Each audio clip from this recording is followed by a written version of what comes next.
Hello everyone, good morning. কেমন আছো তোমরা? আশা করি ভালোই আছো। আমিও মোটামুটি ভালো আছি। তো আজকে কালকে একদম কাজ হয়নি, বাড়িতে ছিলাম না। একটু পরিষ্কার আসছে না ক্যামেরাটায়, কারণ এদিকটা আলোটা কম আছে। তো মর্নিং মর্নিং একটু চা খেয়ে নিই। তোমাদের কি চা খাওয়া হয়ে গেছে?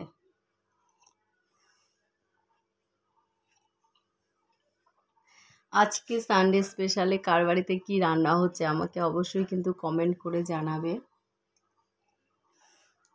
এটা একটু ঠান্ডা চা, আমি ঠান্ডা চাই খাই, বুঝেছো?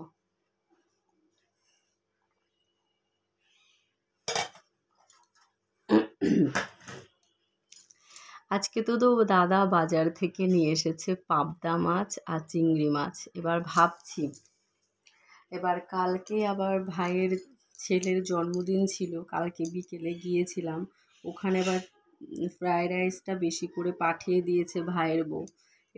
এবার সেটা না মেয়েরও হয়ে যাবে মনে হয়, আমারও হয়ে যাবে। বর রাত্রে অল্প খেয়েছে একদম। তা ভাবছি কি করব, পাবদা মাছটা রান্না করলেও থেকে যাবে, বুঝেছো? এটাই হচ্ছে প্রবলেম। কি করা যায় বলো তো, বুঝতে পারছি না কিছু। আর এই সেলাইটা একদম কালকে করতে পারিনি, তোমাদের তো দেখিয়েছি আমি নতুন কাজ ধরেছি সেলাই করা। কারণ অনেকটা সময় বসে থাকে, এখন 12টা পর্যন্ত পুরো বসে থাকবো। মানে টুকটাক কাজ, বসে থাকা হয় না, টুকটাক কাজ করাই যায়, তাই না বলো? তো সেখানে এই 1 ঘন্টা, সকালবেলাটা 1 ঘন্টা টাইম থাকে, এর জন্য 1 ঘন্টাটা একটু কাজ করব।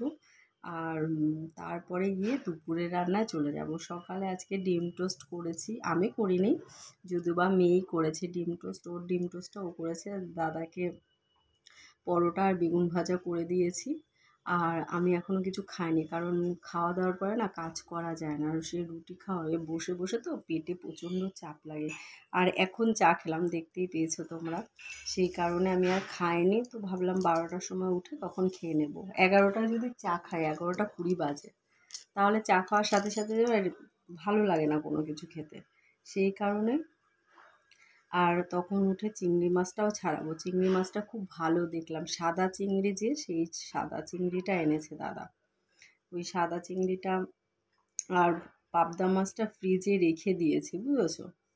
চিকেনটা দেখা হয়নি, চিকেনটা কোনটুকু আছে, কারণ রবিবার না চিকেন ছাড়া হয় না একদম। এবার কালকে যেহেতু চিকেন খেয়েছি, আজকে চিকেন রান্নাও করতে ইচ্ছা করছে না আমার, যে চিকেন রান্না করব। আর দাদা পাবদা, সেই কারণে পাবদা মাছ আর চিংড়ি মাছ নিয়ে এসছে, বুঝেছো? তো যাই হোক, ভাবছিলাম আজকে ভিডিও করতে পারবো না, তবুও একটা বসে বসে ভিডিও করলাম, তাই না বলো? এটা হচ্ছে রোজগারের নিয়ম, জানো তো, ভিডিও না দিলে ভালো লাগে না। তো প্লিজ তোমরা আমাকে, আমার চ্যানেলটাকে সাবস্ক্রাইব করো যারা নতুন দেখছো।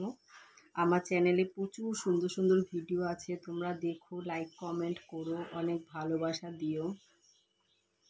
কি বলবো, চাটা খেয়ে না একটু গরম গরম লাগছে হালকা হালকা।